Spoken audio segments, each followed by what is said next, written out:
Alleluia, Alleluia, Alleluia,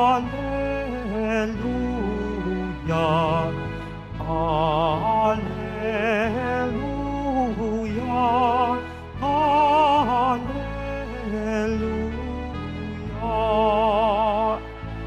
Ang sa akin nagmamahal, tutupad sa aking aral, Ama't ako'y mananahan. Alleluia, Alleluia,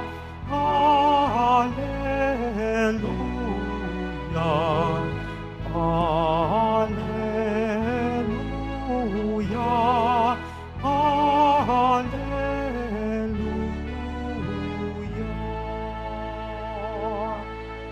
Sumainyo ang Panginoon. At sumayo rin. Ang mabuting balita ng Panginoon ayon kay San Mateo. Papuri sa iyo, Panginoon.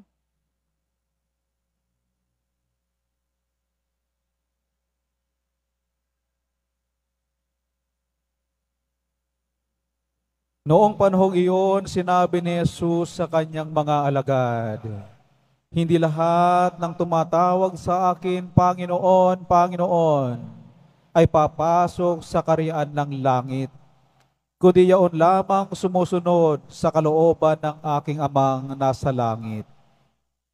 Pagdating ng huling araw, marami ang magsasabi sa akin, Panginoon, nangaral po kayo, nangaral po kami at nagpalayas ng mga demonyo at gumawa ng mga kababalaghan sa iyong pangalan. At sasabihin ko sa kanila, kailanman hindi ko kayo nakilala. Lumayo kayo sa akin, mga mapaggawa ng masama." Kaya't ang bawat nakikinig at nagsasagawa ng mga salita kong ito ay matutulad sa isang taong matalino na nagtayo ng kanyang bahay sa ibabaw ng bato. Umulan ng malakas, bumaha at binayo ng malakas na hangin ang bahay na yaon, ngunit hindi nagiba sapagkat nakatayo sa ibabaw ng bato.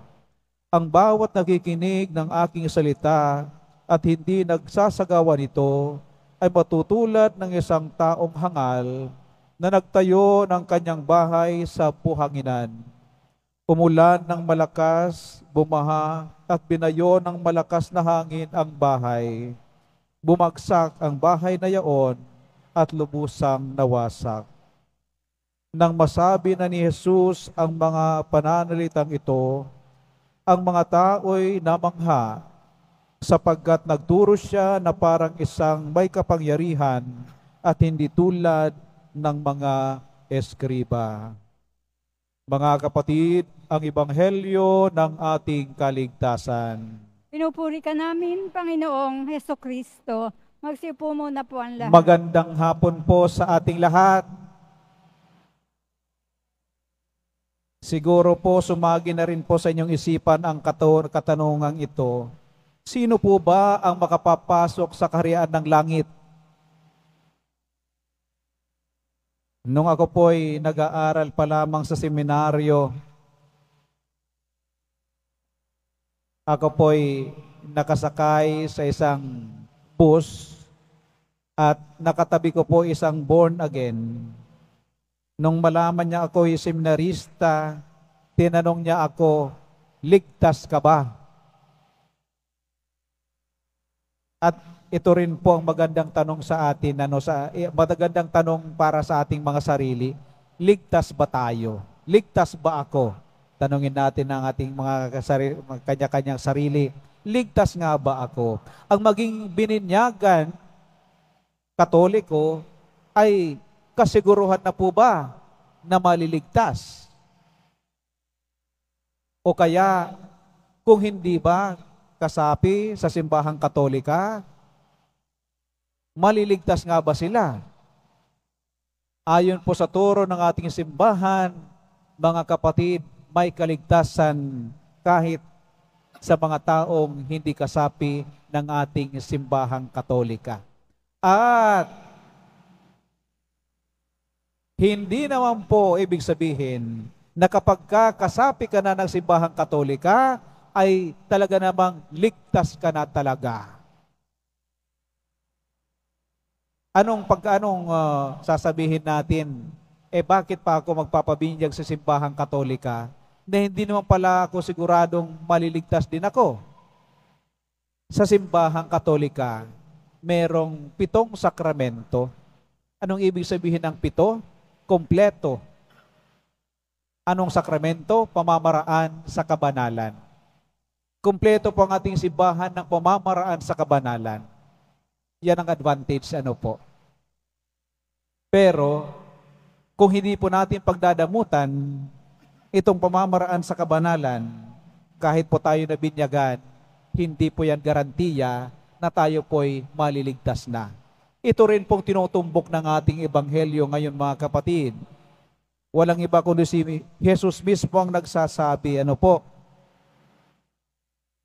Sabi niya, hindi lahat ng tumatawag sa akin, Panginoon, Panginoon, ay papasok sa kaharian ng langit. Sinong maliligtas? Kundi yaong sumusunod sa kalooban ng aking Amang nasa langit. Ayan. Hindi po garantiya pagiging bininyagan. Hindi rin po garantiya ang pagiging deboto. Nakatutulong, malaking tulong. Siyempre, talaga naman. Pero, gaano kalalim o kababaw ang pagiging deboto? Gaano kalalim o kababaw ang pagiging Katoliko? Yan pong magandang katanungan na dapat ating sagutin. Sabi ng Panginoon, may mga taong magsasabi, Panginoon, nangaral po kami ng iyong salita. Nagpalayas po kami ng mga demonyo. Gumawa po kami ng kababalaghan sa iyong pangalan. Garantiya na ba yun? Sabi ni Jesus, hindi pa rin garantiya, hindi pa rin kasiguruhan na makapapasok ka sa kaharian. At sasabihin pa niya, magsalayo kayo sa akin, kayong mga gumagawa ng kabuktutan. Hindi po kasi natin po pwedeng paghaluin, mga kapatid, ang paggawa ng kabutihan. Pagkatapos sasabihin po natin, gagawa na rin ako gagawa tayo ng kabutihan, pagkatapos gumagawa rin naman ng kasamaan. Yan ang tinutumbok ng Panginoon. Magsaliw kayo sa akin, mga gumagawa ng kabuktutan.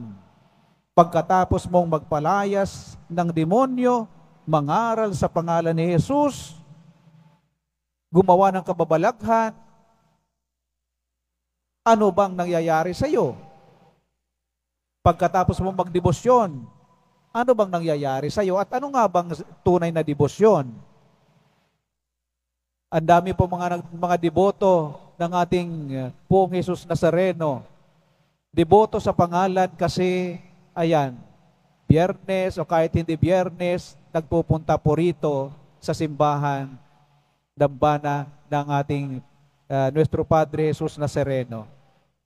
Marami pong nagsasabing deboto siya kasi meron na po siyang uniforme na may nakalagay kung saan siyang pangkat. May nagsasabing deboto siya kasi every Friday, bagamat hindi siya napapabilang sa mga iba't ibang grupo, ay every Friday nagpupunta siya rito. Pero ano nga bang uri ng buhay? Marami po akong kilala na mga deboto rin po ng tawag sa kanilang sarili. Deboto pero ganun pa rin ang buhay babaero. Deboto raw siya pero irresponsible sa kanyang pamilya. Nagsisimba daw po siya pero sugarol pa rin. Deboto raw pero ang buhay ay malayo sa pagiging Katoliko. May pinatatakbo ng mga pasugalan. Pero nagdidebosyon. Ito yung sinasabi ng Panginoon. Kahit gumawa ka ng kababalaghan, Mangaral ka sa kanyang pangalan. At ano pa mang gawing mong kabutihan, pagkatapos sa kabila ng mga ito, ang tunay mong buhay ay malayo naman pala sa aral ni Kristo, hindi ka pa rin maliligtas. Yaon lamang gumagawa ng kabutihan. Pero dito sa ating ebanghelyo, hindi pala gumagawa ng kalooban ng Ama. Sa ating ebanghelyo, mga kapatid, sinasabi ni Jesus, ang bawat nakikinig at nagsasagawa ng mga salita kong ito. Ayan, nakikinig at nagsasagawa ng salita kong ito ay taong matatag, hindi natitibag sa gitna ng mga paghamon ng buhay at hindi po nagbabago ang kanyang buhay at hindi po umaanib sa kasamaan kahit anong mangyari. Ibig sabihin ni Jesus, ang makinig sa kanyang salita at gawin ito ay katulad na rin ng paggawa ng kalooban ng Ama, sapagkat ang aral at salita ni Kristo mismo ay ang kalooban ng Ama. Ang pinangangaral po ng ating Panginoong Jesucristo ay walang iba kundi ang kalooban ng Ama. Kaya mga kapatid, tayong mga nagdidibosyon sa ating Poong Jesus Nazareno ay pag-isahin po natin ang pagiging deboto at pagtalima sa kalooban ng Diyos sa mamagitan ng paggawa sa mga aral at salita ng Poong Jesus Nazareno. Hanggat hindi po natin napagtutugma ang ating tunay na buhay at ang aral at salita ng ating Poong Jesus Nazareno, hindi po tayo tunay na mga deboto. Sa pangalan lang. Kaya nga, hindi lahat ng tatawag sa ating Panginoon, Panginoon, ay may kaligtasan. Pag-isahin po natin. Tayo pong mga nagdidibosyon, dapat ang ating buhay, pagkatapos natin makinig sa salita ng Diyos, ay hindi lamang sa, ang galing ko na. No? Tuwang-tuwa ang iba kasi tuwang-tuwa kapag nakapagsimba na. Ang iba po kasi tuwang-tuwa kasi nakapunta na sa Quiapo Church. Ang iba po kasi tuwang-tuwa sapagkat nakinig na sa salita ng Diyos. Pagkatapos noon, wala rin namang saysay. Natuwa lang siya. Pag ganyan lang po nangyari sa atin, hindi po yan ikinututuwa ng Diyos. Matuwa po tayo at ikatutuwa rin po ng ating Poong Jesus Nazareno kung ang kanyang salita ay magiging gabay o kaya prinsipyo ng ating buhay. Ulit, ang salita at aral ni Kristo at ang kalooban ng Ama ay iisa. Ang sino mang sumusunod, tumatalima sa salita at aral ni Kristo ay gumagawa ng kalooban ng Ama at mayroong kaligtasan.